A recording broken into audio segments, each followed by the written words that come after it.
Hello and welcome to this week 6 Sunday of the OPL. My name is Michael Hingising and I'm joined here by Choo Choos and also Carbon. And I mean, you're backing up, Carbon, after yesterday's big day of casting. Yep. How are you feeling today? Good.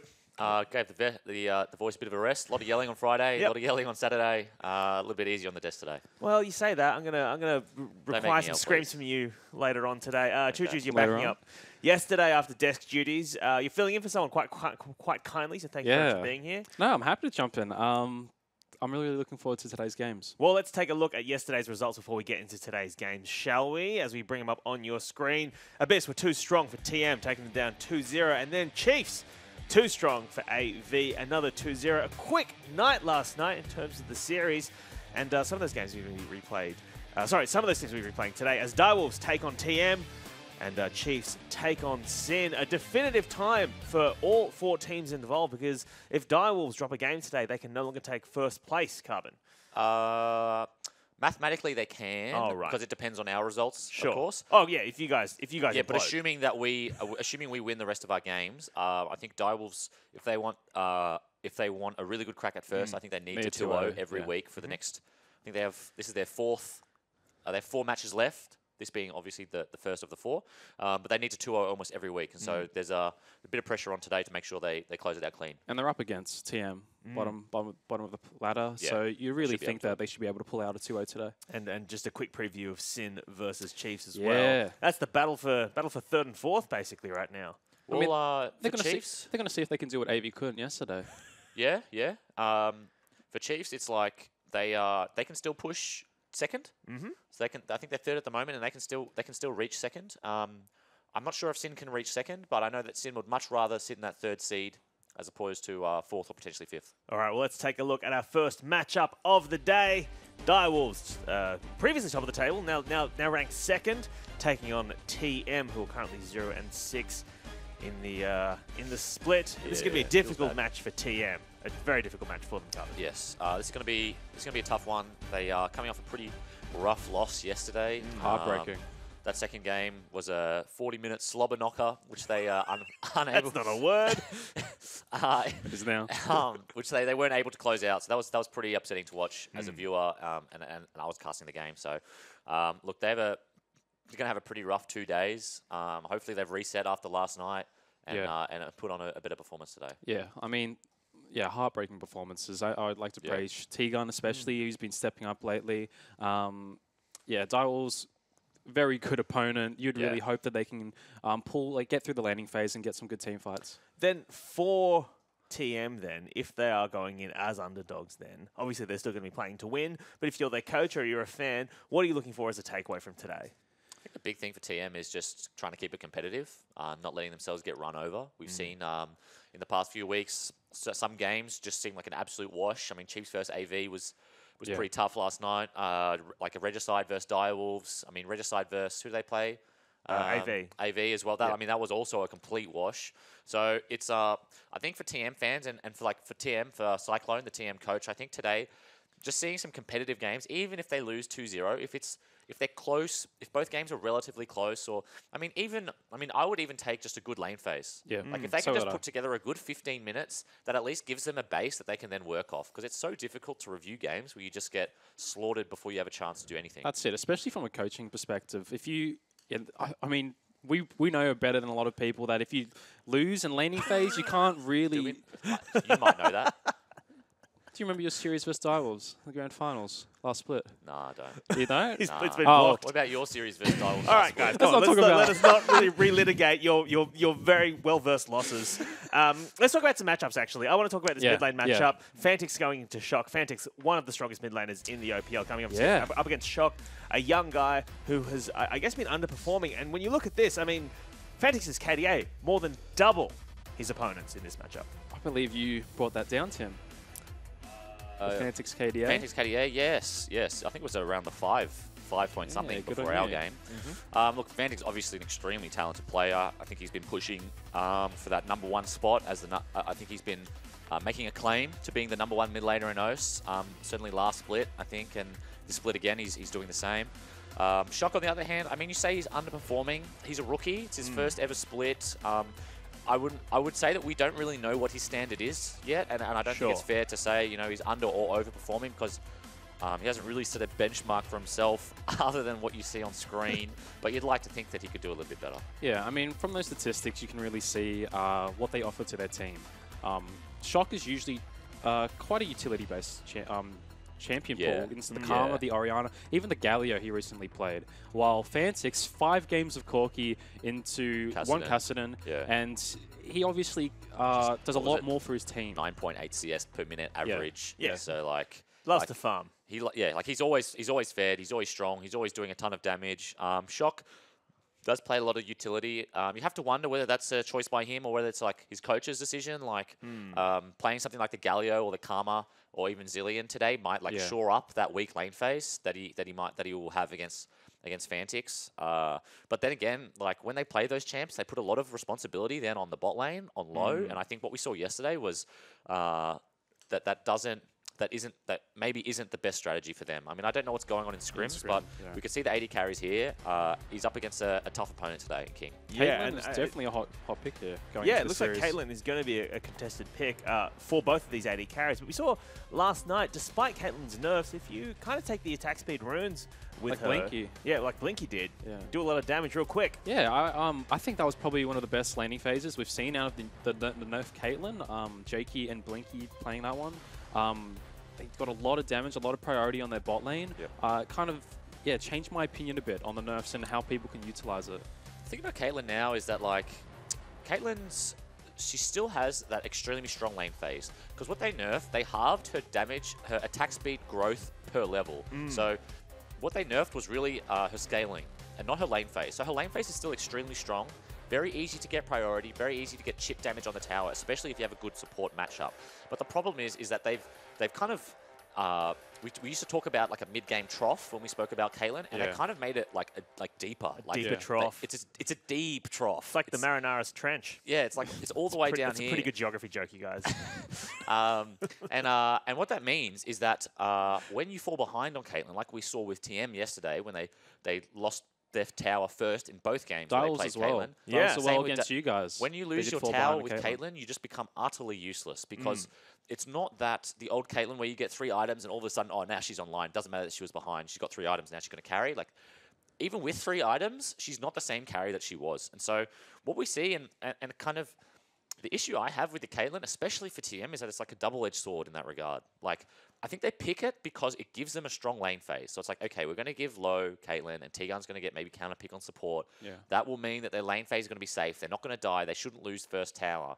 But the problem is that when they do die, and I don't want to say it's inevitable, but they've almost every game made a mistake that loses them their tower. And when that does happen, having the Caitlyn puts them so much further behind than what having something like a Ashe or a Varus would be. And from the previous, Cyclone has opted in sort of a Sin play style. They've drafted for their bot lane. You can kind of see that they put a lot of their eggs onto low and T-Gun. But they, as you said... That's not how that saying goes. Sorry, you don't put your eggs onto someone. Of their bot lane. You're just talking about egging some dudes now. Yeah, but... I mean, Praetor jumped away from the Camille and the Furor. They opted out for them. They put him on the Jarvan. You can see that, as you said, I don't know how their scrims are going, but they've started to put a lot of resources into their bot lane and the big ban. All right, well, this is the Direwolves lineup, and we'll go through it, shall we, before we get into the game. Their top laner is Chippies. Their jungler is Schernfire. Their mid laner is Fantix, who we spoke about just before. And their bot lane is made up of King, supported by Destiny, friend of the desk, friend of the show. He was here yesterday, and I got to say, still a big fan of Destiny's haircut. Yeah. Hasn't grown out yet, feeling good. They should update his picture. There, get the new haircut. It's very defining. Go bold. Right. You like Shern when he's bald? Yeah. I reckon he looks good with a shaved head as well. Yeah. I reckon Shern looks way better when he's got Can he hear us? close. No, he cannot hear us right now. He can't hear us. No. But he'll watch the VODs. He'll watch the VODs and he'll us? tweet at you later. All right. Their opponents across the rift are TM Gaming. They're focusing in on the journeyman T-Gun there. But let's go through their lineup. Their top laner is Praetor. Their jungler is Only. Their mid laner is Shock, who we spoke about before. And their bot lane is comprised of Low and T-Gun, the Goon, friend of the show, friend of the desk. We do like supports on the desk. Lacking today, obviously, with a mid laner and a jungler. But let's get you guys' predictions before we go into this first match. Choo-Choo, start us off. Do TM have a sniff in this matchup today? A sniff? No. No. Oh. Do they even have a nose? I mean, I'll give it like Direwolves 2-0. As we said, I'd really like this game to go beyond laning phase. Direwolves have arguably some of the strongest laners in the region. Yeah. If they can get through this laning phase, they can have a decent VOD review and maybe improve going on to the final weeks of APL. Yeah. Carbon, I mean, for your prediction, TM took a game off Legacy. Legacy have beaten Direwolves 2-0. Therefore, TM have a chance today. That is true. I'd like to agree, but no, look, generally I prefer to not agree with the desk on predictions. I like to try and be my own man and be a little bit Independent. But look, it's very hard to tip against the Direwolves today. I'm going to say quick 20. All right, quick 2-0. 2-0. Yep. All right, well, let's take a look at your tips at home, opltips.com.au. And 4% of people think TM Gaming have a chance today. That is the worst it has ever been. Have you guys ever, has Legacy ever copped a 4% vote? Nah, probably not that low. I reckon 5 at least. Yeah. We have some fairly active mothers in Legacy. The Legacy mums on Twitter. They're on Twitter. They're out there. They're in the tip competition. For us. My goodness. All right. Tweet at us your questions as well if you're watching at home. Hashtag OPL, hashtag I am OPL. And especially about mid lane, because we have Choo Choo's here today, and he's going to answer all of your questions during our analytical segments. But it is time for us to get into our first match of the day. Direwolves taking on TM Gaming. So let's throw it to your casters. Spawn and Fish. Thanks, guys. I'm Matthew Stewart. Joining me is Jake Spawn Tiberian. The desk has already said Spawn that they don't believe that TM even has a chance coming into this game. Yeah, it's going to be a hard one for TM. I think that, when you have a look at this game, their back are against the wall, and they're going to struggle to make it out of even the relegation area. So they need to start focusing on next year and what promo relo means for them, and hopefully they can have a good performance. Hopefully, because it started very strong for TM. They're taking games off some of the top 4 teams, and since their match against Regicide, things have kind of fallen apart for the TM lineup. But they're up against the Direwolves, who have also suffered their first defeat in the OPL so far, losing 2-1 to Legacy. Yep, exactly right. Chiefs were able to take a map off Direwolves before that, but then Legacy come in and they just take care of business, as they are wont to do at the moment, Fish. I like your shirt today, by the way. It's a nice shirt. Baby blue definitely is your colour, Fish. Can we get another look at Fish's shirt, production? What? This is your shirt. Yeah, it certainly is. That's why I like it so much. Right? It's a fantastic shirt right there. Have a look at it. Get back to the players. We don't want to be on camera. It is a lovely shirt. A lovely shirt. I'm going to sit down so they can't put the camera back on us anymore. But the bans have come through for the Direwolves, and it's 280 carries banned already. Caitlyn and Kalista taken off the board, with Elise being banned out against only Jax, Camille, and Talia, the 3 bans for TM. Very unorthodox bans for both teams. Yeah, it certainly is. I mean, the Talia makes sense because Fantix can help out his side lanes on that pick. The big thing for me, however, is the fact that Loa's shown good proficiency. Like, he's not great, but good proficiency on Caitlyn Kalista, and the rest of his champion pool does fall away. King, at the other hand, other side of that, has a very unorthodox champion pool. Always has had King, and don't think those bans hurt him whatsoever. Direwolves do lock in Zac as their first pick, though, for Schönfire. We question his ability to play the champion the first time he picked it up, but he looks all right. Good Zac, but he's an EQ Zac. Schönfire is not an R Zac. He's a bounce him straight up in the air when he R's, but that's all right. I think that the Zac's kit is overloaded enough, Fish, that you don't really need your R button to have impact. Cosplaying old Zac. Yeah. TM do pick up Maokai as their first pick. We've seen this flex between top lane and jungle by quite a few teams. And it was funny, right, because TM came up and said that they really think Kratos needs to start playing a little bit more meta. And then they lost against Abyss with Pabu playing 5 AD item Camille, which is pretty much what Praetor's dream of League of Legends is. Like, that's how he wants to play the game. So I wonder if they went back to the drawing board after that and were like, come on, we can do this with a split push. So wonder if this is going to be Galio support and Maokai jungle for only. Potentially. 2 very strong flex picks already picked up by TM. A great front line. Xayah does get locked in for King. And they're currently hovering over a Jarvan pick. Jarvan would make a lot of sense. That's kind of the mix between split push and tank that Praetor likes to play. Fantix, Chippies, of course, can play it in the top lane. Wonder if Praetor has a pocket cleared, however, because if he does, could give it a little bit of a nightmare. Someday, solo killed Flame, I think, twice in the NALCS this morning, as Dignitas were actually able to take down the Immortals. Karthus was also picked up in that game, which I called, by the way, ladies and gentlemen. Want to point that out. I called Karthus would be meta soon. But, only going to take Kayn. Ooh. That is exciting. Now Only it's your has been time to shine, spamming it in solo queue fish. No, he's a Red Cane player. I have absolutely no idea about Red Cane.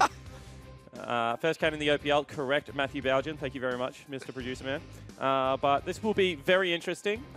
Cane, of course, as we're going to see some more bans come through, so I have some time to talk That's about fine. Talk about Cane. He's the important one. Passive is the man is Cane. His Scythe is Rust, and then he's passive, depending if you hit melee champions or ranged champions, either allow Rust or Cane to take over. We're going to see Rust this game most likely. That means he needs to find a melee champions to gank fish.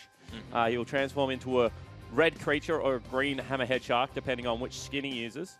And then he will get a lot of percentage health damage and a lot of health back when he hits tanks. So a little bit of a tank buster, very difficult to steal, kind of like he's what Aatrox should have been on release, let's be honest. I don't know where they're going to take Aatrox now, but he's a fun champion to play nonetheless. Yeah, you've been spamming it in solo queue. We watch you every morning before the OPL. Yeah, 34% win rate, Cane right here. Because I know people are going to check, so I'm going to get on the proactive front foot. Yes, I suck at him, but he's a very fun champion, ladies and gentlemen. Oh, boy.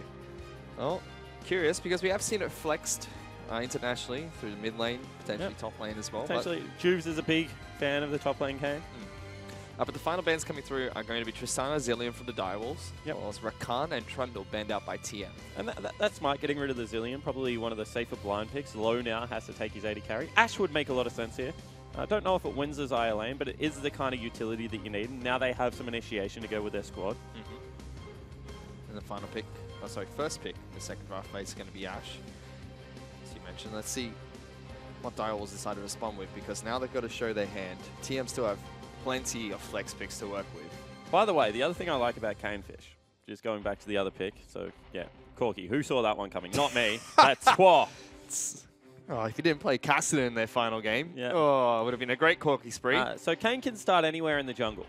He jungles very healthily. His E, which is the ability that makes him walk through walls, actually gives him a heal.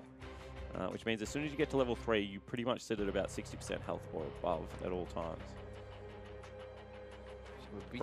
We'll find out if Cane's going to be heading into the jungle here with the final pick for TM, but Braum is the last pick for the Direwolves. Very strong team fighting team comp has been picked up by them. Yeah, it certainly has been. I mean, they've got good engage, they've got 2 big damage dealers. I mean, this is just a Direwolves comp through and through. This is what they're known for. They've got a good 1-4 if they want to go towards it. They can even 1-3-1 if needed. T-Gun, Thresh is probably his best champion at the moment. That will get locked in here for TM. So that's going to be Cane in the jungle with Galio mid lane for Shock again. Yep. With Praetor picking up the Maokai top I mean, it lane. could also be Cane in the top lane, Galio in the mid lane, and Maokai in the jungle. Or it could also be... No, let's stop there. We'll find out. Eventually we'll find out, but it should be a jungle Cane. But for now, they're not swapping over. They're not swapping. I mean, if anyone does play it in the top lane, it will be Praetor. And then he might go blue Cane. He might go blue Cane Fish. I still think red Cane is a better top laner. Really? Yeah. You don't like the assassin? No, I like assassin mid and assassin jungle. Oh, they swapped it at the last moment. It's going to be only. Disappointing, really. I'm not. I'm happy because we get to see only's jungle pathing. And it'll be really cool because you can get super leashes, you can gank bottom lane. I think that's Cane's best support is Thresh because you can run from different angles, and if Thresh can bring you close enough to people, he really does give them a rough time. His ult now resets Duskblade as well. Cane is one of the few champions that's actually confused me on release to the point where I've actually brought it up on my phone just in case I forget one of his abilities. So his Q is a spinning slash, the charge and the twirl both deal damage fish. The W, which you should be maxing, is either a slow. When he goes into Ras, it's a knock-up. Otherwise, it's an even bigger slow that you can move while you're using it. His E, you run through walls, and his R, you jump inside someone. It's not a hard champion, I understand. No, he confuses the crap out of me. I still have no idea how he works, and I've read his patch notes about 20 times now, and just... one of those champions. He's a lot of fun. He's a lot of fun. I mean, I don't normally say this about champions, but if you got some spare IP, just grab Cane, because he's an absolute truckload of fun. Yeah. Kool-Aid Spawn here, delivering Cane to you. Oi, oi, oi, oi, oi. I didn't say go purchase RP. You're saying play some League of Legends, so get the IP grind going. Yeah. We're getting into game number 1, though, here between the Direwolves as well as TM. As we head on to Summoner's Rift, though, let's check in with Sarian, who's standing by with the Direwolves coach Sharp.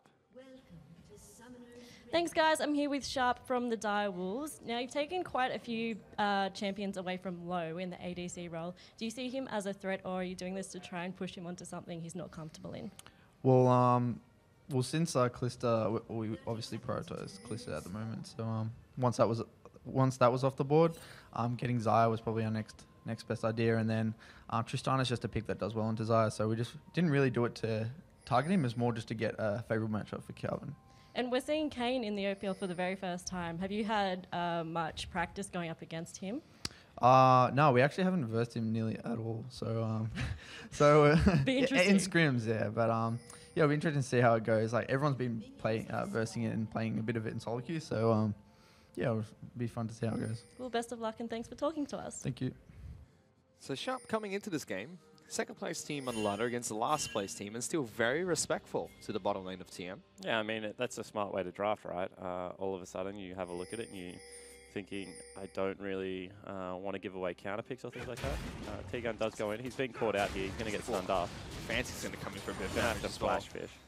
No, he doesn't, actually. No, they So back off. holds his nerve. Chippies doesn't get any of the Raptors, even though he stuck his head in there and threw down a standard, it looked like. And Kayn takes no damage off Raptors. So the way you do them is either Maokai can throw a sapling and then you instant clear the little ones, or you can twirl through them, kite for the duration that your Q's going to come back up, none of them hit you, and then you twirl through them again. And as you can see, he jungles very quickly, very healthily. That is a no potion, and he's going to be above 50% HP going into his next camp. Yeah, he's now going to get all the health regeneration from Red Buff as well. Yeah. Now throw over Hunter's Talisman. Heals you a lot more based on the number of enemies you hit. Yep. So you can see his health is still going up slightly there. And this is kind of what you're going to see from Kayn. You keep the little ones up, you keep hitting them with your Q to get a little bit more health regeneration. Level 2 achieved by T-Gun. Good hook. Ooh, good hook. He's going to be able to flay King back as well, taking a lot of damage, healing very early. Good job by Destiny to move further forward to stop the damage coming through. Stuns up T-Gun, but successful trade by TM's bot lane. Completely agree, and you know, you would rather have T-Gun taking the damage than King. So that's a really nice trade from T-Gun, stepping up, making sure Low was nice and safe. They're going to have a CS advantage here. And King must have missed a creep fish. It happens to us every now and again when we duo in the AD carry and support area. What are you talking about? You're just never in bottom lane when we do it. Yeah, exactly right. So one of them missed it, and this is what I would like to see. A nice early gank into the bottom lane. Flash on him, T-Gun. Yep, he's running through the wall. T-Gun has flashed forward. King has been ignit and hooked back. Great hook by T-Gun, and first blood is picked up by Only. And it couldn't have gone better. You can see all the orbs go into Only. That's going to be a little bit towards the blue form, although we're most likely to see the red. But it's really good first gank. Coming out of Only. You can see that just the mobility from his Q, the ability to run through walls. He can be absolutely anywhere on Summoner's Rift. Think about a Rek'Sai that is an absolute nightmare in the early game. And we heard from Sharp that they haven't played too much against the champion, so this could be the wildcard that TM needs to actually get an early game lead against Direwolves. Well, they've got the early game lead. I mean, they've picked up first blood. They've got a 10 CS lead on their AD carry. They were able to push it up enough that it's going to reset. Low gets a good cheeky shop. Ashe, as far as champions that you want to shop on early, is one of the best because you can go towards Bork. You don't need that Essence Reaver pickup necessarily. Although, I wouldn't mind seeing Essence Reaver this game because there is only going to be like one massive tank. Although Chippies will be stacking HP as well, so Bork makes a little bit of sense. Well, just checking with the solar lane, so they're going heavily in the Direwolves' favor. Shock has picked up teleport on his mid lane Galio. Raider's been pushed back in by this Jarvan quite well. But Fnatic started with a call in this mid lane. It's a little bit of disrespect.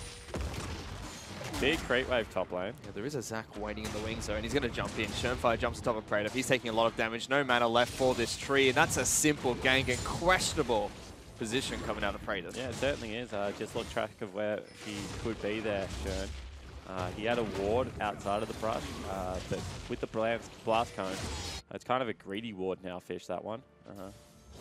So, not really sure how that one worked out. You can see that only prioritizing his Raptors. Can't stress how important it is to farm on Kayn early game. Does need design. That's nice from Shock. That's a little bit poor. Oh no, I got him. All right, cool. So that's a really nice trade.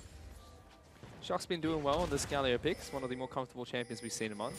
His Only's going to twirl around in the mid lane for no reason. Moves over towards Shermfire's Raptor camp.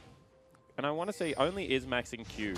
So I don't really agree with this max. I've played a lot of Kayn lately. I think that WMAX is definitely better now. I would be interested to see if he stays at 3 points. I know a couple of other people that play Kayn go to 2 points on it for the Raptor clear. But W is really your nuke. You need W to do damage. And your Q also doesn't get better at levels when you go to red Kayn. So it does percentage health damage, as I've already said, Fish, and it gives you a little bit less cooldown. So it goes from about, you know, I think it's 7 seconds to 5 seconds, something like that. Whereas your W goes down way further. Well, he could be a blue Kayn main, you know? But blue Kayn's W is OP. If you are blue Kayn, max W. Well, let's see later on if Only does move towards the W max route. He's doing well so far in the jungle, farming up a Storm ahead of Shernfire. He's a quick jungler. As I said, he's a very quick jungler. We can see that Chippy's is actually rotated down. This is going to be a hard game to pull off, though, Fish. Good uppercut from Shock, though. Knocks Chippy's out of his own knockup. I mean, that was a little bit telegraphed. I do like the fact that Chippy's roamed, however. Ooh, good game. Tegan's in trouble. Being ganked by Shernfire. Easy kill picked up in the bottom lane by the Dinos. Yeah, but they needed that because you can see it was a 15 CS lead right now for Low as well as Tegan. So that will equalize a little bit, but Shern grabbed the kill. Not all that worried about it. Shern looking for now a dive onto the turret, it looks like. Blast cone his way away. He's been out jungled pretty quickly right now by Kayn. Kayn's on 40 CS to 23, but more importantly, he's level 6 already. If we take a look at what happened, just a good engage from Destiny onto Tegan. I mean, that's all there was really to that one, Fish. Tegan's flash was down as well after the gank coming out from Only earlier. Yep. Going to escape that one. Nice punish coming out from the Dials. Have taken back the gold lead ever so slightly. So you can see that going towards a warrior enchant, this is the one weakness of Kayn, I will say, is you need AD to make him work. He's also hasn't checked his brush for a pink ward, which is a little bit unique. Always walk into that brush. Hello. There it is. Kill it. Yeah, what I was going to say is Cinderhulk is such a cost-efficient buy, but he scales... Ooh, great hook! Wow, Tegan threading the needle there, but no follow-up from Shock, who is incredibly low. But that was a really nice hook coming out of Tegan. If there was any form of follow-up there, that probably would have been a cleanse or at least a flash burn out of Fantix, who's very low on mana. So he's going completely Q-max, Fish. Hunting for no W, so curious from Only. It makes him farm really quickly early game. It just makes him a little bit weaker when he goes into trade. So heavily prioritizing the farm there. You can see that 51 CS to 40. It's a single gank already and is a level up over Shernfire, or was. I think he should have revisited this bottom lane a little bit. You want to be stronger than the people you're ganking on Kayn. That sounds really basic. For things like Zac, however, you don't need to be a high level. It doesn't matter. You're there for the CC. Everyone else is there for the damage. Early game, Kayn has no CC apart from a slow fish. So you pick on people that are lower level than you, either by farming up an absolute storm, which, you know, only certainly doing that part of it correctly, but also getting into bottom lane, because they can't ward you out. You can go through that wall that he's sitting on Dragon, make it to the second wall, and even if the wards spot you, you will just be that quick that it does not matter. Your Q also can go through terrain. You can start the Rek'Sai tunnel and go through the whole wall, as opposed to, you know, the skinny part of it where Rek'Sai can go through. Really does have creative gank paths. And we haven't really seen that utilized so far, and I think that that's why Direwolf's lead is starting to get a little bit bigger. Yeah, Only, however, has kept up in levels with solo laners. You'll see Praetor from him still on the same level. He'll slowly fall behind that, but it's done a good job so far. For this game, nothing too fancy has taken place between the two teams. Shock's doing well in this mid lane, even forces a package out of Fantix. Yeah, it was about to expire. Fantix just uses it to disengage away from Shock. Shock looks like he's going towards the Abyssal Mask this time. It's a good item on Galio right now. Really helps out with a little bit more damage spike. Catalyst is just such a good laning item, Fish, still, after all these years. Gone are the days where you could just sit on Catalyst as a top laner, however. I mean, we were told that Adaptive Helm does help out against Corki's auto attacks. Not sure how true that is, but if that's the case, it'd be a great item pickup, which we've seen Shock go towards in the past. Yeah, don't really know if he needs that much magic resistance, however. You know, Corki's going to do a lot of magic damage, but I think he's a little bit more concerned about, you know, the Jarvan as well as the Xayah. See whether they go in here. Yeah, he's going to get the taunt off. Kane comes in as well. Good damage on the Fantix, but Shermfire responds, Great gets the R back into the turret. Shock falls, and Only's going to fall shortly after as well. Great counter gank. Yeah, that's just a really nice counter gank. They spotted out where Only was going to come from. They didn't respect the fact that Fantix had the cleanse available. He just cleanses out, uses the summoner spell, flash, and gets away. And that's going to be a 2,500 gold lead. And all of a sudden, what was a promising early game with a little bit of, a good laning phase, at least for the duo lane of TM Gaming, is really turned on its head, Fish. And I think Only should have been bottom a little bit more. We've said that his pathing hasn't been great lately. I think this is one of those games where as soon as T-Gun's flash was back available, as soon as you had the net, you should have been looking towards it. You can get Galio down there. Praedyth is going to have a good impact when he teleports down as well. Maokai always has been good at teleport games. Obviously, you want him there a little bit earlier now for his ultimate, but he can still have immediate impact with the W and the Q. And I'm a little bit confused why, Ash, Arrow, Thresh, that seems to be a free kill for me if you go towards it. Yeah, but they're not deciding to at the moment, especially, as you mentioned. Maokai has teleport, Galio has teleport and ultimate potentially. Yep. But they're not using their global map pressure at the moment, and they're falling further and further behind. 3,000 gold down. Corki's already picked up his Trinity Force as well. Yeah, you have to see how much of that is Corki's gold lead, because he's completed a cull, is 1-0-1 Fish, as well as having a 20 CS lead. So you would expect that, yeah, a lot of that gold right now is sitting on Richard Su. Top lane's got a big advantage as well, but let's check in with Flay bottom needs lane. to be on point here. Let's see if Tegan can do it. Shermfire jumps in. Flay does not connect, and Low gets absolutely smashed by the Zac. Another kill for Shermfire. Teleports will be cancelled by the top laners. Tegan does get a hook to deter Shermfire further forward, but still, big gank. Yeah, it certainly is. And Shern all of a sudden is up in levels, up in experience, levels and CS, as well as being 4-0-1. So you can just see that his early game really didn't bother him all that much. He's now having a great mid game. He's got another gank here, Fish, and absolute disaster for the TM Gaming lineup. I have no idea why Tegan's stuck around there. You're a support underneath the turret, and he just gets punished for it very heavily by Shermfire with respectful ultimate and flash to get away. Yep. Only was looking for the pick, and an arrow comes out that goes completely wide by Low. Yeah, Only's looking to get his mid laner in there.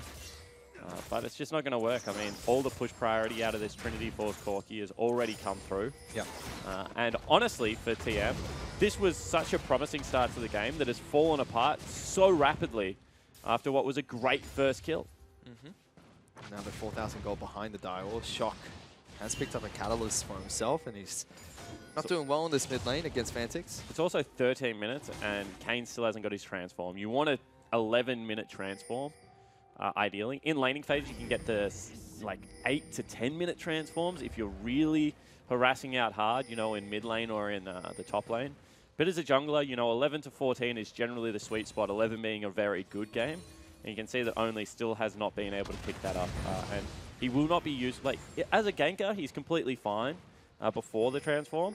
But as the game progresses, you really need that transform to have any kind of impact, Fish. And I know the designers were talking about how you transform a little bit quicker in solo queue because there's a lot more action. Yep. In a professional game, it takes a bit longer. But at the same time, hang on, there's a gank bottom lane. Tegan. Dead again. He's going to get locked down. Fantix will collapse. There's no flash available for Tegan. He gets killed. Easy pick up by the Direwolves in top lane. Chippy's though in some trouble. Praedyth throws out the ultimate, and Kane is trying to collapse. He should have to flash here. Let's see if he does. He does flash away. He's going to get out. Yep. My goodness. Fantastic flash over the fat part of the wall. Gets maximum distance. Obviously held that for as long as possible as well, Fish. And in the end is just able to march away. Jarvan absorbing 3 members of pressure. And they're going to get bottom lane turret as well at the same time and make this a 6,000 gold lead nearly, if you do not mind. An impressive game out of Direwolves after, the early game duo fell a little bit behind. Yeah, and they've been playing very respectful against TM, despite the difference on the ladder for the OP. Yeah, they've been playing this one slow, methodical. It's been behind We Can Go, where Shern is on the map, and time again, that leadership from the Direwolves has won true. They're going to pick up a dragon here. That will cost them a little bit in tempo, but with how low top lane turret already is, I don't think that tempo advantage is going to be enough to swing this gold gap at all. And one big criticism we've had for one of the Direwolves players, King, is that he hasn't been using summoner spells before he gets taken out. So far in this game, despite dying very early to TM, has been very respectful of his summon spell use. Destiny's just spotted 2 people come into his jungle fish, and Shern is already here. But they're going to collapse the top lane. Lowe's in trouble. Flash is available, but no heal for the Ashe. Flash is early, going to get locked down by Braum. Tries to get to the Dark Passage, but great use of the Braum ultimate stops him from doing so. Yeah, that was really smart from Destiny because all of a sudden, it looked like they were caught out a little bit. And 2 members of TM inside their jungle, but nothing really happening to TM right now. You can see that they're looking for some cheeky paths. They're trying to get it together. But we haven't seen a good Galio ultimate yet. We've not seen, any kind of aggressive play after that first game. Ooh, hook lands on towards Raze. I mean, Here we King. go. His ultimate comes out from Dalio. Not going to do too much. They've already rotated across. They've already started up this Rift Herald. So they'll save the turret, but for a pretty big cost, Fish. Yep. I mean, that's a Galio ultimate. That's a lot burnt out of T-Gun as well with the box and the Ignite. King was just able to ult and flash away from that one. And unfortunately, the game's just looking incredibly difficult to win from this deficit. When you got such a beefy lineup, they need to be ahead, and unfortunately, they are not. And you can see that that man on your screen at 16 minutes in still has not transformed. Yep, and you have to remember that especially if he gets the blue transform and he wants to go red, It's another 3 minutes. he's got to wait 3 more 4 minutes before he can transform to the right color for King. Get his Rust going. So potentially he can transform now, but wants to wait for the red, so we'll have to see what Only does later on. But as this game stands, Direwolves are so far ahead. They get the Rift Herald charge into the 2nd tier turret, chipping away at that. And I just don't see TM's win condition coming online anytime soon, because it looks like they've got a lot of teamfight potential, but Direwolves do as well. You can't team fight when you're this far behind. It's a big deal. It doesn't matter what your comp is. As soon as you start falling, 2,000-3,000 gold behind, you can maybe peg it back. As soon as that starts getting towards 5 fish, you're not going to have the items to make your composition work. It doesn't matter what you're playing against, and you can see that at this stage of the game, it's just them sitting underneath turrets, getting poked out by this Corki, who is absolutely massive and probably has a big shop as well. We have a tweet coming in from Hingers. Do you still think Shern's an EQ sack? Feels like his R's have been on point this game. Yeah, that's true, Hingers. I gave credit to him already, so thanks for the tweet, mate. But I said that was a good ult at the time. Don't know if you're listening. He was probably thinking of a witty tweet and not paying attention to the game. Happens every now and again. Do your job, Hingers. Come on. For now, this game it looks very slow, but it's very patient play from the Direwolves, and it's good to see that they're still being very respectful in a game where they're this far ahead, because sometimes we know they like to get a bit scrappy. Yeah, completely agree. Fantix, on the other hand, just went back and bought himself a Static Ouch. Shiv fish, so has got half of the best Corki build in the game, has unfortunately not No exhaust, opted though. towards the exhaust. But he could Valk on anyone's head with this package and probably kill them. Let's see if he does. He's making his way towards the mid lane, clearing out wards as he goes, but TM look for the engage. Only's going to charge on through as well, Chippy's wants to missed go it. in. But Taunt doesn't connect from Shock. Yeah, but Chippy still missed. And Praetor wants to continue this. No ult available for King. Ooh, they do lock down Shern, so he can't jump in to save King, and he's taken down by Shock. Great fight, actually, from TM. Yeah, it certainly was. They got a kill, but they lose their top lane turret. You can see that Rust has finally been achieved at 18 minutes, so he's online to be a good team fighter now only. I now understand why you say he's like a hammerhead Shark. Yeah, he looks like Ahmed Shah. But Teleport coming in. This Yep. is a 5v4, however, Fish, so a risky call. Let's see what they do. Big ultimate coming out from Shernfire. Will deliver 2 back into the team. Great play from Tegan, though. Stops Low from taking damage from the Java, but he's still stuck in the Cataclysm. Meanwhile, Shock's going to be the next target. Only Praetor has fallen so far. Fantix valking further forward, looking to snipe up Low. Can't get the extra Big damage. knock-up. Big double knock back into the 2 tags. Shernfire will get taken down by Only, though. Sorry, that's Chippy's that falls. Thanks to the ultimate. Does get tagged by Winters. By Only gets a big 3-man knock-up, though. Goes over the wall, and he's back out safely. Yeah, it's still going, Ooh. however. Fantix and Shern follow him in. They're not going to let him get away. Only with a good team fight there. It looked like TM maybe we're going to be able to win it just by pure numbers, but Fantix is just too big. Now 5-0-1. Nothing can kill Shern on this Gragas either. And the Direwolves are just having a terrific performance on Summoner's Rift. It's only 11-3. Looking very strong coming into this game. Bouncing back quite nicely after the defeat against Legacy. Can we just check in with Fantix's gold quickly, observers? 2,300 gold. He is on track for about 24 minutes to have IE Trinity Force static shit, which is absolutely bonkers, Fish. That is a late game build at mid-game. And let's have another look at this fight. So Shern launches himself in.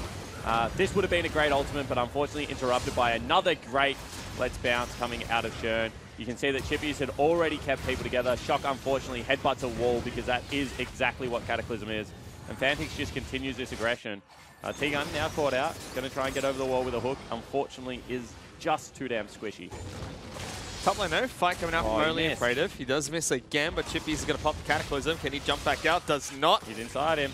Oh, comes out as well from low just to make things secured. Only gets a kill. Yeah, I mean, Only's playing this quite well now that he's got the red transform. But you can see the problem is that he wasn't active enough in the early game, Fish, to guarantee that at a pace that it was going to make a big difference for his team. Now he's 3-2-1. He's back up to 111 CS. He's caught Shern again in levels. But he's just, you know, is it too late? And I think it is. I think that is the fair assumption to make. Got double damage item. He'll go tanked from now on, I think. I know that the big solo queue build on red Kayn is to go for a death stance. I personally don't like it. Rusty's a big fan of it. So the idea behind it is you get more health against squishies when you have to duel them. I think that you can just get all your health back by ulting Shern in a team fight. And he will. He'll go from 0 health to 100% health if he ults Shern. And you know, you're there to provide a lot of utility on Rast, as opposed to the big damage numbers that are going to come out of Shadow Assassin Kayn.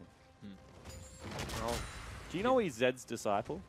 He is? Yeah. Ah. He's got a really cool, and like, I was going to say Demogorgon, but that's from the Upside Down. What are they called? The weapons that are, you know, like Aatrox's weapon and stuff. The name is escaping me. Someone tweeted us. Yeah, someone tweeted us. So that's what his scythe is. So he's got a really cool backstory because we thought that, you know, more people would be like that. But Zed, as well as the cool alive weapon alien things in the same champion, that's not a bad design philosophy. I mean, he did take a lot of inspiration from Aatrox as well. Yep. So it makes sense that Rast is Aatrox-esque, so to speak. I mean, he's legitimately what Aatrox should have been. Just separate them. Darken. Boom. Not. Thank you, William Hogue. Not Demogorgon. Darken. And you can see that his AoE is quite good. This is why people thought that he might have a future in a lane. Because if you max W in mid lane, you instant clear the waves. Fantix caught out there. We'll be able to get back to base Fish. And they're doing a good job of stabilizing this game. It's still a 10,000 gold lead. Yeah. He has got a 23-minute IE Static Shift Trinity Force boots. That's what I was going to point out. Fantix is so far accelerated. He is 11,300 gold. He is massive. I mean, put it this way. Destiny is 500 gold away from overtaking people on TM. Yeah. It's quite nasty. It certainly is. And Fantix, he's also level 15 to next highest on the map, level 14, but everyone else being between level 13 and 11 Fish, which means if he ever hits low, low dies. It's not looking pretty for TM, and as much as they have stopped the bleeding for now, I don't see how they get back into this game. Somehow they've got to kill Fantix. He has to make a big blunder for that to happen. Yep, completely agree. Because we've already seen Direwolves pick a 4-on-5 fight just with Fantix alive, and he's packaged on towards the Baron Pit. No vision coming out from TM, which means this is going to fall. Teleports are coming from Praetive, so they want to try and pick a fight here now or never. Praetive looking for it, but Shenfire wants to initiate as well. T-Gun does get collapsed upon, flashes away, big double knockback coming out and sends 2 into the team. Praetive gets a big flank in the back lines, but he just falls to all the feathers. King gets 2, Fantix goes huge, Only is being chased down as well. Double knockup, doesn't matter. Fantix throws a couple of bombs his way, and that's 4 kills for the Direwolves. It certainly is. What a clean game coming out of the Direwolves. This is going to be a 25-minute victory, it looks like. 30 seconds death time. Actually, this won't be the game-ending push. Fantix has gone back to top lane, so they're going to look to instead take double inhibitor Fish. And unfortunately for TM Gaming, after pretty promising laning phase, to be honest, out of Low and T-Gun, Shern has just absolutely turned up the heat, and that is... Ouch! Stop! Yeah. Make it stop! He has a family. That is not fair. That is Ninja Tabby as well. That is, you know, he's gone as defensive as you can on an 80 carry, and unfortunately, he's just 5 levels below it. And with that, let's see what Direwolves decide to do. They're all going to back out, so they play this one respectfully again. Decide not to go for the early game push. They're picking bottom lane, so that's the last lane to attack. One more swift push should be the nail in the coffin here. They're approaching 20,000 gold up. Yeah, completely agree. Let's have another look at it. I also want to talk about something out of this replay, so remind me. So this is just Shern getting into the back line, flashes forward, gets the big slap, and then takes members back into the team. So his ults have been much better today. And you can see that with the 2 damage dealers alive and no threats getting anywhere near them, it's just clean up from here, Fish. Only dances around a little bit. So I want to talk about the respectfulness. Chippy's bought a BF sword, probably going towards a GA. And obviously someone said something to him because he has sold it and picked up the components of a Gargoyle Stoneplate. Yep. So definitely a team that is playing well within their means today. And I like that out of the Direwolves because I mean, this is a convincing win as T-Gun's being caught out again.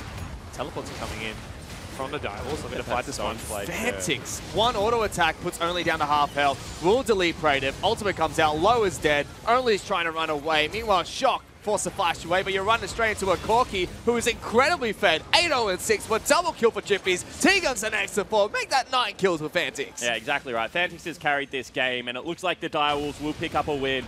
It's going to be about 27 minutes in, Fish, and a commanding victory for the Wolfpack. 21 kills to 4. 10 turrets take it down in this game to the 1 of TM. Only tries to do something, but he's aced by King. Commanding victory and a great bounce back for the Direwolves.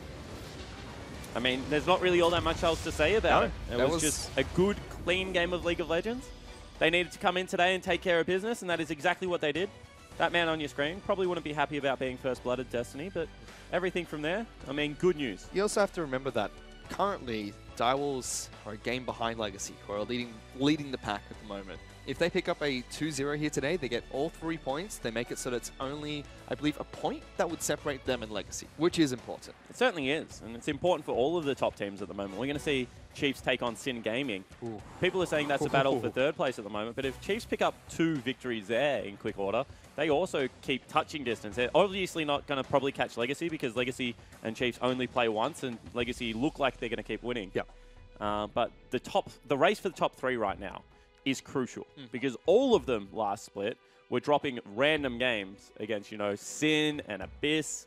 So I think that this becomes the kind of brand of League of Legends we want to see out of the top 3 right now. So respect to Direwolves because they were the favorites coming into this, but they played a very methodical, well-thought-out game of League of Legends. Yeah, and it did. It was fun to watch. I mean, we got to see the Kane pick from Only, which was great as well. It seemed like he had a much better performance on the champion than he has in the past few games he's played on TM. But still a little slow, though. Yeah. I would have liked to have seen him revisit that bottom lane a couple more times, and I don't want to call him out. Sometimes you get in your own head when you want to play Darken form that you can't gank the duo lane too many times because you don't want to get the -4 minutes on your Evolve. But I think that there were some free kills down there that Only could have looked for, especially when that Ashe ticked over to level 6. But still a very one-sided affair as Direwolves pick up a Game 1 victory. To break that game down a little bit more, let's send it back to the analyst desk. Thank you very much, Spawn and Fish. Direwolves too strong for TM, taking that first game 1-0. Despite a very promising opening 5 minutes from TM, taking that first blood with the Kane pathing and... Yeah, I mean, T-Gun hit a good thresh performance. Yeah. Hit some really good hooks, forced King to flash a couple times in lane, and yeah, I was pretty surprised. They had a much better early game. No? Disagree? Let me have a think. No, the Thresh, I liked Thresh on the ramp. Yeah. Stopping the super leash. Yeah. One man. Did cost him a pot, but I thought that was a really good move. Slowed Zach down a little bit. Worth. I thought Kane obviously has a very fast clear. They did not expect him to be bot so early, so I thought that was nice pathing out of Only. I do think that Braum should have tanked the hook for Calvin. Yeah. King, sorry. He kind of flashed out the way and let his AD carry die, so I think he could have got hooked and then flash. Maybe they would have lived. But all in all, a nice opening 4 minutes from TM. But then it then all just- Shern's first gank Whoa. worked. Then his Shernfire had a second good gank game. worked. Then his Shernfire. third gank worked. And then it was all over. You know, I guess before we get into the actual gameplay, I do want to talk about the draft very briefly because we saw Sharp opening 3 bans, Elise, Caitlyn, Kalista, right?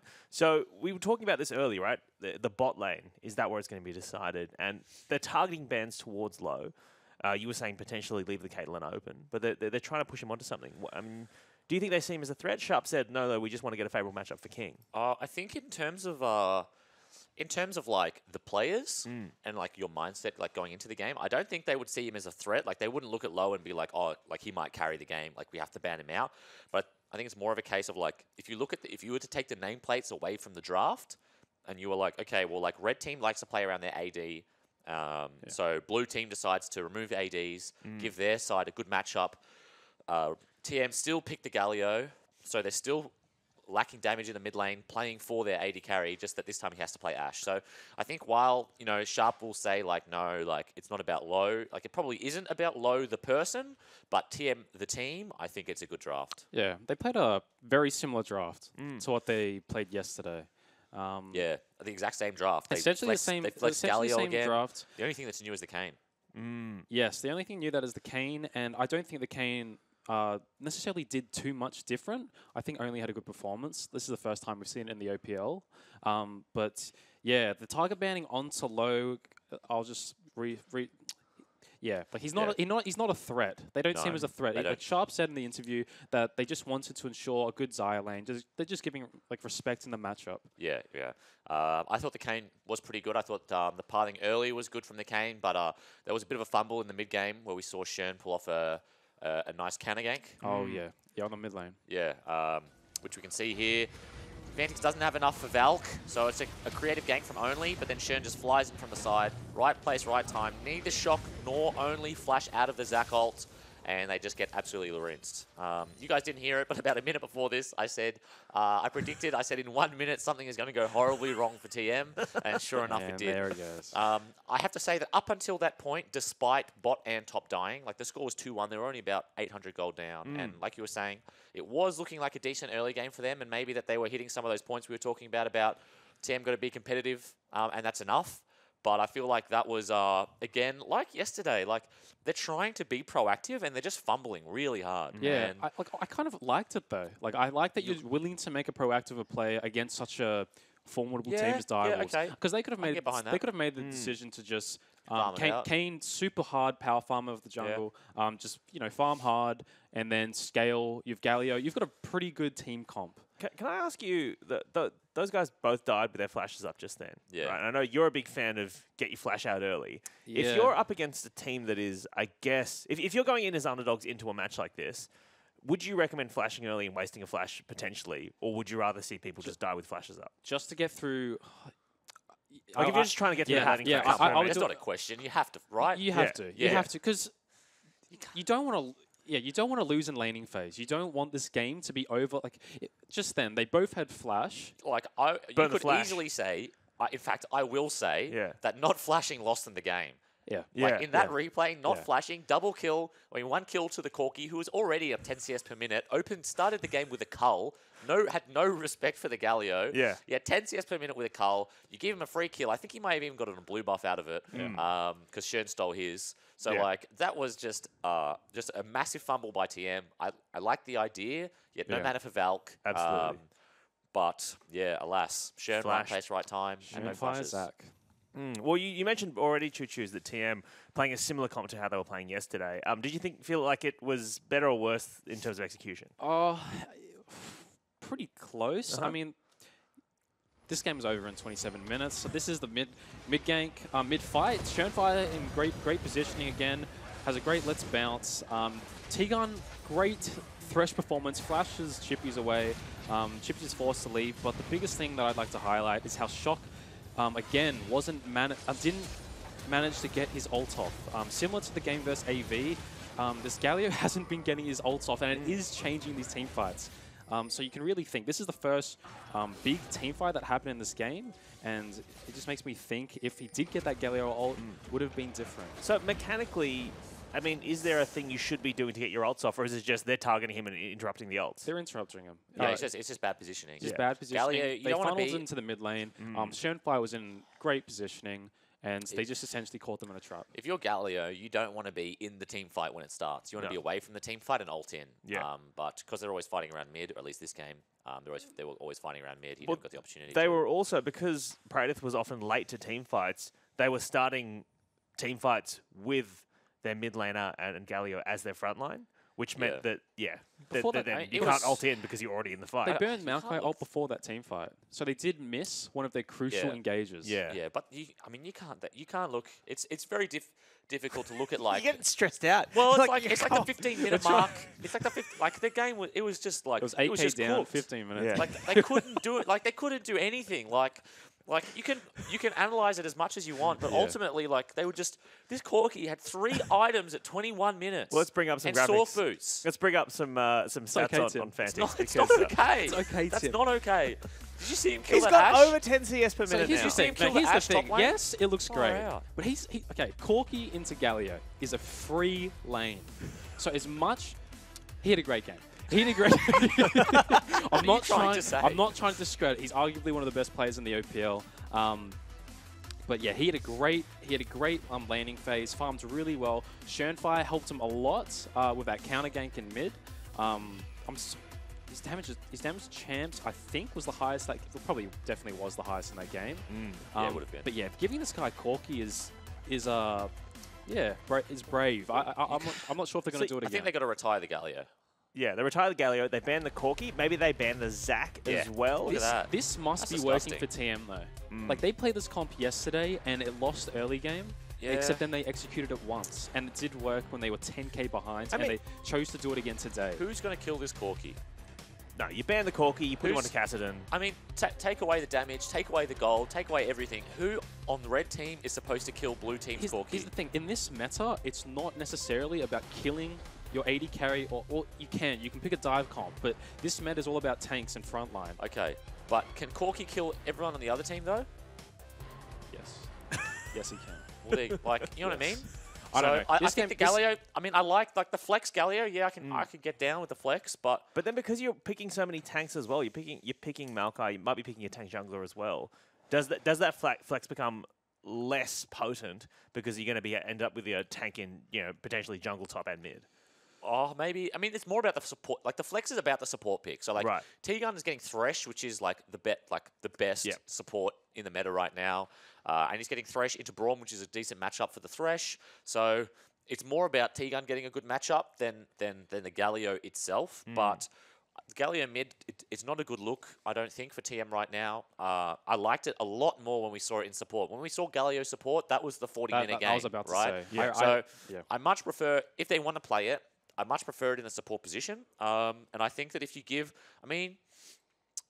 yes, Fantix is a very good player, but like let's back shock a little bit, right? Give him an opportunity to do something. Give him something with damage. Give him a decent lane matchup. Don't just sack him in Champ Select because you think he's going to lose anyway. Yeah, I'd like to see the Galio on T-Gun again.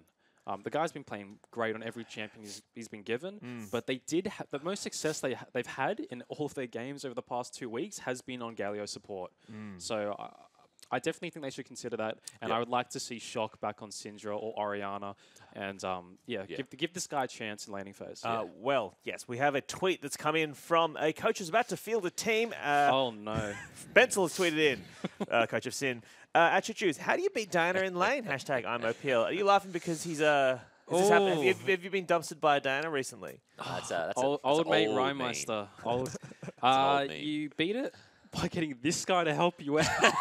So a bit of backstory. I'll run through the story very quickly. Is that a couple of years ago or last year, we had Sin come. They stayed at our house for like a week or so to boot camp in preparation for the finals. And we kind of got to a stage where when two teams just play each other over and over and over again, the meta develops like very rapidly, and you end up with your own mini meta of like within the house. Diana that's what mid, happened. And Diana basically, mid, what happened? Impossible. I couldn't do anything. I What can't happened do was anything. Eventually, Rhymeister played Diana, and they won. And then, like, Choose could not think of like every champion he played, Rhymeister would win the lane. Like No, it who seemed played it? impossible, and it was like 5 or 6 games in a Luch row. played it. Luch played an OPL. Recently, yeah, he did. Yeah. But yeah, it was 5 or 6 games in a row. Aaron just lost every single, like 6 different champions lost in a row to Diana. So we just had to ban it. Luch played an OPL, Yeah, and he he got did. ganked. And he got ganked. All right. He went 0-5. Diana should get ganked. Well, if you have any questions about champions that will trigger choo-choos, do tweet in the mid lane, hashtag I'm OPL or at OPL. But it is now time for us to get into our second game of this series. Let's check out some highlights from game number 1. He's running through the wall. Tegan has flashed forward. King has been ignit and hooked back. Great hook by Tegan, and first blood is picked up by Only. He's going to get the taunt off. Kane comes in as well. Good damage with the Fentix, but Shermfire responds, gets the R back into the turret. Shock falls, and Only's going to fall shortly after as well. Great counter game. Big ultimate coming out from Shermfire. Will deliver 2 back into the team. Great play for Tegan, though. Stops low from taking damage from the Java, but he's still stuck in the Cataclysm. Meanwhile, Shock's going to be the next target. Only Praetor has fallen so far. Fantix valking further forward, looking to snipe up low. Can't get the extra damage. Big double knock back into the 2 tags. Shermfire will get taken down by Only, though. Sorry, that's Chippies that falls. Big double knockback coming out and sends 2 into the team. Praetor gets a big flank in the back lines, but he just falls to all the feathers. King gets 2. Fantix goes huge. Only is being chased down as well. Double knockup doesn't matter. Praetor. Ultimate comes out. Low is dead. Only's trying to run away. Meanwhile, Shock forced to flash away, but you're running straight into a Corki who is incredibly fed. 8-0-6 for double kill for Chippies. Tegan's an extra 4. Make that 9 kills for Fantix. 21 kills to 4. 10 turrets take it down in this game to the 1 of TM. Only tries to do something, but he's aced by King. Commanding victory and a great bounce back for the Direwolves.